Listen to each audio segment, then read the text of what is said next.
নমস্কার বন্ধুরা, আমাদের পুরী ট্যুরের অন্তিম পর্বে তোমাদেরকে স্বাগত। আজ আমাদের পুরী ঘোরার শেষ দিন, তাই সকাল সকাল হোটেলে কমপ্লিমেন্টারি ব্রেকফাস্ট সেরে আমরা বেরিয়ে পড়লাম লোকাল সাইট সিইংয়ের জন্য। আমরা প্রথমেই চলে এলাম শ্রী শ্রী সোনার গৌরাঙ্গ মন্দিরে।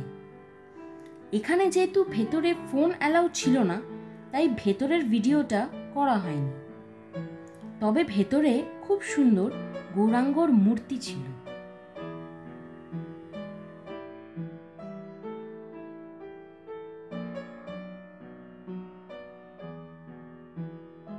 এরপর আমরা চলে এলাম হনুমান মন্দিরে। এখানেও ভেতরে ছবি তোলা বারণ থাকার কারণে আমরা খুব একটা ছবি তুলতে পারিনি। মন্দিরের সামনে চারিদিকের দেওয়ালে খুব সুন্দর ওয়াল পেন্টিং ছিল। মন্দিরের ভেতরে বজরংবলীর মূর্তি ছাড়াও আরও অনেক ঠাকুরের মূর্তি ছিল, যার মধ্যে জগন্নাথ, বলরাম ও সুভদ্রার বেশ বড় মূর্তি ছিল, যেটা একদম সামনে থেকে দেখতে পেরে আমাদের বেশ ভালো লেগেছিল। এখানে আমাদের এন্ট্রি টিকিট পড়েছিল 5 টাকা পার হেড। এরপর আমরা চলে এলাম সুদর্শন পটনায়ক স্যান্ড আর্ট এক্সিবিশনে।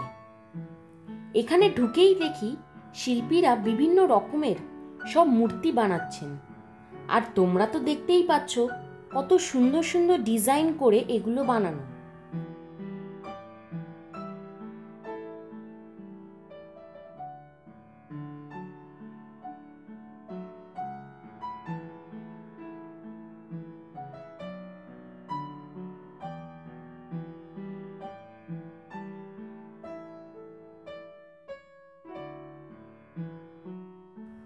চলো এবার ওপরে যাওয়া যাক।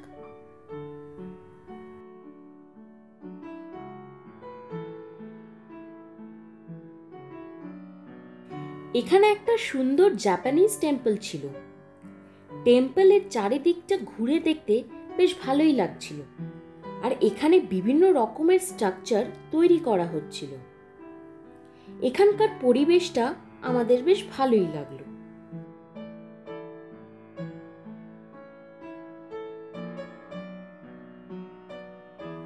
এরপর আমরা চলে এলাম জগন্নাথ দেবের মাসির বাড়িতে।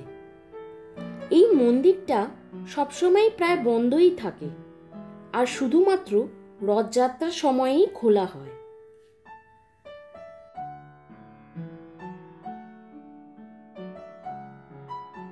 এই মন্দিরটা গুন্ডিচা টেম্পল নামে পরিচিত।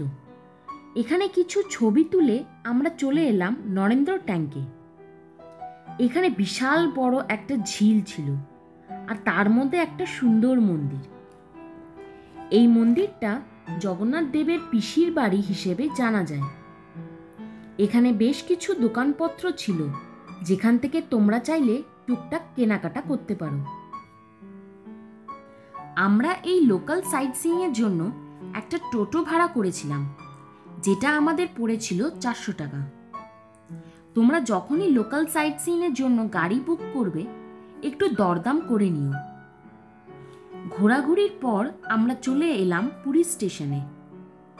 আমাদের ট্রেন ছিল পুরী হাওড়া বন্দে ভারত এক্সপ্রেস। স্টেশনে কিছুক্ষণ অপেক্ষা করার পর আমাদের ট্রেন প্ল্যাটফর্মে দিল।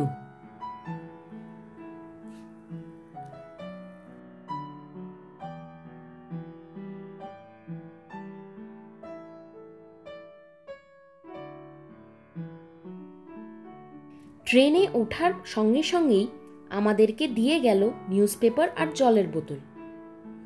ট্রেন ছাড়ার কিছুক্ষণ পরেই আমাদের লাঞ্চ চলে এলো, যার মধ্যে ছিল ভাত, ডাল, আলু পটলের তরকারি, পরোটা, চিকেন আর দই। খাবার দাবারের টেস্ট আমাদের বেশ ভালোই লাগলো। লাঞ্চ করার পর চারিদিকটা একটু দেখতে দেখতেই আমাদের আইসক্রিম হাজির। লাঞ্চের পর আইসক্রিমটা পেয়ে আমাদের বেশ ভালোই লাগলো। একটু ভাত ঘুম মেরে দেখি আবার স্ন্যাক্স হাজির। স্ন্যাক্সে ছিল কচুরি, চিড়ে ভাজা, অ্যাপি ফিস, ক্যারামেল পপকর্ন আর কফি কিট। টিফিনটা আমাদের বেশ ভালোই লাগলো, তবে বেশ কিছু জিনিসই আমরা খেতে পারিনি, তাই নিয়ে চলে এসেছিলাম। ট্রেনটা নির্ধারিত সময়েই হাওড়া স্টেশনে ঢুকিয়েছিল, আর সেখান থেকে আমরা ট্যাক্সি করে বাড়ি ফিরলাম। এই পুরী সিরিজটা তোমাদের কেমন লাগলো আমাদের অবশ্যই কমেন্ট সেকশনে জানিও। আর তোমরা যারা এখনও ডে 1 ডে 2 ব্লগটা দেখোনি, আমি ডেসক্রিপশনে এই পুরী সিরিজের প্লেলিস্টের লিঙ্কটা দিয়ে দেব, তোমরা ওখানে গিয়ে একবার দেখে নিতে পারো। আজকের মতন এইটুকুই, আবার দেখা হবে অন্য একটি নতুন ব্লগে। ব্লগটা ভালো লাগলে লাইক শেয়ার করো আর চ্যানেলটা সাবস্ক্রাইব করে দিও।